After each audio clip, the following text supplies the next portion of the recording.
दूसरे ग्रहों पर जीवन की तलाश विज्ञान के लिए बेहद चुनौती भरा काम रहा है और हो सकता है कि यही काम दूसरे ग्रहों के वैज्ञानिक भी करते हो। ऐसे में वे अपने किसी यान द्वारा धरती पर आ जाते हो तो इसमें कोई आश्चर्य की बात नहीं है।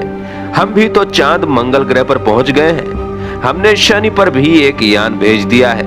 अब किसी न किसी दिन मानव भी उन यानों में बैठकर जाने की हिम्मत कर सकेंगे।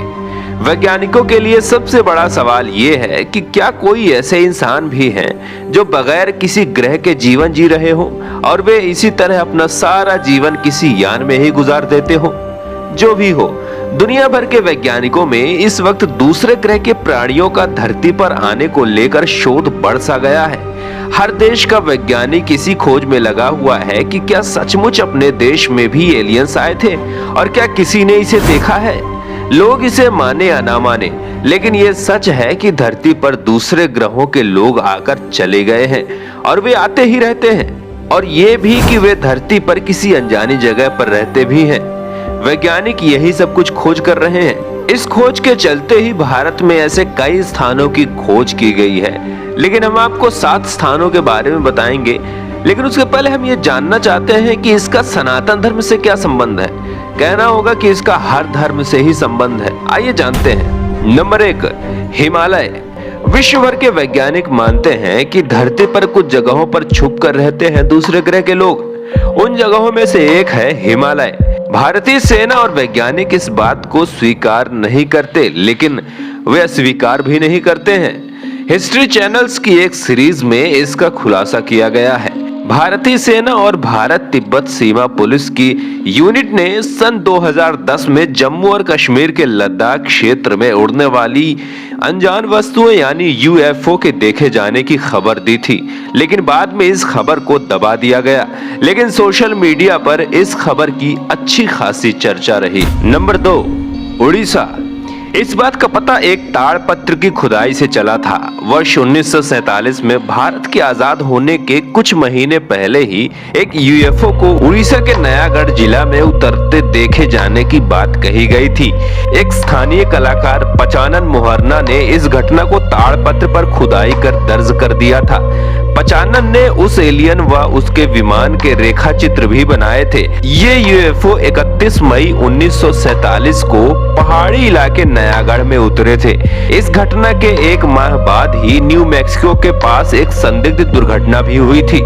इसके बाद अमेरिकी वायुसेना ने दुर्घटना स्थल से एक उड़न तश्तरी को बरामद करने का दावा भी किया था। हालांकि इस घटना को बाद में अमेरिका और भारत ने छिपाने की कोशिश की थी। नंबर 3, नर्मदा। 1300 किलोमीटर का सफर तय करके अमरकंटक से निकलकर नर्मदा विंध्य और सतपुड़ा के बीच से होकर भरूच के पास खंभात की खाड़ी में अरब सागर से जाकर मिलती है। नर्मदा घाटी को विश्व की सबसे प्राचीन घाटियों में गिना जाता है। यहाँ भीमबेटका, भेड़ाघाट, नेमावर, हरदा, ओंकारेश्वर, महेश्वर, होशंगाबाद, बावन गजा, अंगारेश्वर, शूलपाणी आदि नर्मदा तट के प्राचीन स्थान हैं। नर्मदा घाटी में डायनासोर के अंडे भी पाए गए हैं और यहाँ कई विशालकाय प्रजातियों के कंकाल भी मिले हैं। यहाँ प्रागैतिहासिक शैल चित्रों के शोध में जुटी एक संस्था ने रायसेन के करीब 70 किलोमीटर दूर घने जंगलों के शैल चित्रों के आधार पर अनुमान जताया है कि प्रदेश के इस हिस्से में दूसरे ग्रहों के प्राणी यानी एलियंस आए होंगे। संस्था का मानना है कि यहाँ आदि मानव ने इन शैल चित्रों में उड़न तश्तरी की तस्वीर भी उकेरी है। पत्थर पर दर्ज आकृति नर्मदा घाटी में आए प्रागैतिहासिक स्थलों की खोज में जुटी Sidra archaeological environment research tribe welfare society के पुरातत्वविदों के अनुसार ये शैल चित्र रायसेन जिले के भरतीपुर घना के आदिवासी गांव के आसपास की पहाड़ियों में मिले हैं। इनमें से एक शैल चित्र में उड़न तश्तरी यानी यूएफओ का चित्र देखा जा सकता है। इसके पास ही एक आकृति दिखाई देती है जिसका सिर एलियन जैसा दिखता है। ये आकृति खड़ी है, जैसा देखा वैसा ही बनाया होगा। नंबर 4, बस्तर।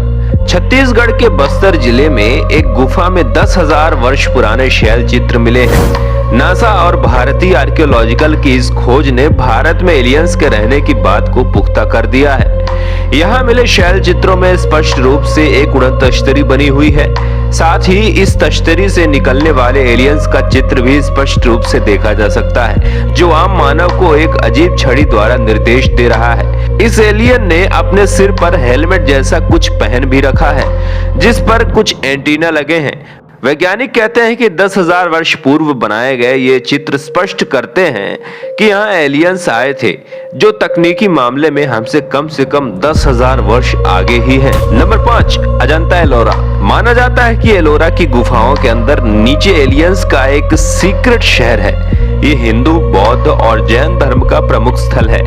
यहाँ की जांच पड़ताल करने के बाद पता चलता है कि यहाँ पर एलियंस के रहने के लिए एक अंडरग्राउंड स्थान भी बनाया गया था। आर्कियोलॉजिकल और जियोलॉजिस्ट की रिसर्च से ये पता चला कि ये कोई सामान्य गुफाएं नहीं हैं। इन गुफाओं को कोई आम इंसान या आज की आधुनिक तकनीक नहीं बना सकती। यहाँ एक ऐसी सुरंग है जो इसे अंडरग्राउंड शहर में ले जाती है। अजंता के कैलाश मंदिर के बारे में कहा जाता है कि ये एलियंस के सहयोग से बनाया गया था। आर्कियोलॉजिस्टों के अनुसार इसे कम से कम 4000 वर्ष पूर्व बनाया गया था।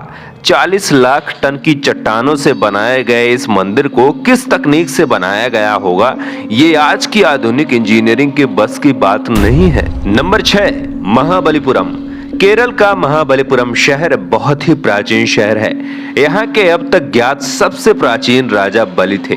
बलि के कारण ही विष्णु को वामन अवतार लेना पड़ा था। यहाँ पर एक प्राचीन गणेश मंदिर बना है, जिसके शिखर को स्पष्ट रूप से रॉकेट की आकृति का बनाया गया है। इस मंदिर की जांच करने के बाद यहाँ रेडियो एक्टिविटी मटेरियल्स मिले हैं। यहाँ पर एक बहुत ही परफेक्ट होल्स बना है। माना जाता है कि यहीं से रॉकेट लॉन्च किया जाता था। नंबर 7, द्वारका। एलियंस के अवशेषों की खोज करने वाले वैज्ञानिक कहते हैं कि द्वारका का निर्माण एलियंस ने ही किया था। इस नगर पर एलियंसों ने ही हमला करके इसे नष्ट कर दिया था। माना जाता है कि श्री कृष्ण के यहाँ आने के पूर्व इसे कुश स्थली कहते थे। ये नगर पहले से ही जल में डूबा हुआ था। गुजरात के तट पर भगवान श्री कृष्ण की बसाई हुई नगरी यानी द्वारका। इस जगह का धार्मिक महत्व तो है ही, रहस्य भी कम नहीं है। कहा जाता है कि श्री कृष्ण के मृत्यु के साथ ही उनकी बसाई हुई ये नगरी समुद्र में डूब गई। आज भी यहाँ उस नगरी के अवशेष मौजूद हैं, लेकिन प्रमाण आज तक नहीं मिल सका कि ये क्या है। विज्ञान इसे महाभारत कालीन निर्माण नहीं मानता। काफी समय से जाने माने शोधकर्ताओं ने यहाँ पुराणों में वर्णित द्वारका के रहस्यों का पता लगाने का प्रयास किया, लेकिन वैज्ञानिक तथ्यों पर आधारित कोई भी अध्ययन कार्य अभी तक पूरा नहीं किया गया है। 2005 में द्वारका के रहस्यों से पर्दा उठाने के लिए अभियान शुरू किया गया था। इस अभियान में भारतीय नौसेना ने भी मदद की थी। अभियान के दौरान समुद्र की गहराइयों में कटे छटे पत्थर मिले और यहाँ से लगभग 200 अन्य नमूने भी एकत्र किए, लेकिन आज तक ये तय नहीं हो पाया है कि ये वही नगरी है अथवा नहीं जिसे भगवान श्री कृष्ण ने बसाया था। आज भी यहाँ वैज्ञानिक स्कूबा डाइविंग के जरिए समंदर की गहराइयों में कैद इस रहस्य को सुलझाने में लगे हुए हैं। ईश्वर की लीला को कोई नहीं जान सकता, कब क्या हो जाए, कब क्या हो चुका है। दोस्तों, आज की वीडियो आपको कैसे लगी कमेंट बॉक्स में जय श्री कृष्णा लिखकर हमें जरूर बताएं। चैनल में अगर आप नए हैं तो चैनल को सब्सक्राइब करके बेल नोटिफिकेशन को ऑन कर ही लें, ताकि हमारी सारी वीडियोस आप तक पहुंचती रहें। जय शंकर।